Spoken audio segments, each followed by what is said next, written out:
and the ummah is left in confusion. Bismillah wa salatu wa salam. Jazakallahu khairan for your question. Allah Azza wa Jal, in His wisdom, gave the responsibility of protecting the revelation every time to the ummah that it was given to.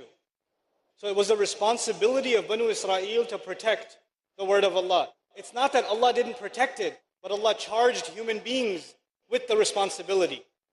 And now the case was made against them. You were given the precious word of Allah. If there's one thing you should preserve, wallahi, people preserve ancient ruins.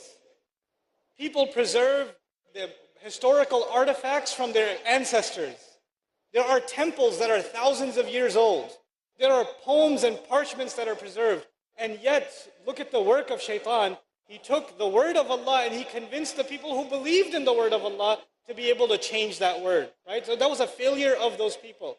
And so as a case against them, Allah Azza wa Jal finally sent the final revelation, the final installation of revelation, which is no longer subject to change. And Allah even said, go ahead and try it. Go ahead and try this time. Like last time he just left it as a responsibility. And the other reason Allah Azza wa Jal did not allow for change to come to the Quran, He allowed the people before to do what they did with His book. And by the way, even then, فِيهَا هُدًى وَنُورٌ. Even the Torah and the Injil, they have some guidance in there. There's some truth in there still. Allah let some of those things stay just so they can recognize the truth of the Quran.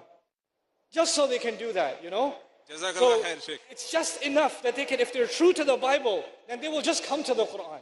If they're true to the Old Testament, they'll just come to the Quran. Wallahi, I have sat with rabbis about the Torah, and I say, explain your prayer to me, and tell me that we don't pray according to what was given to you.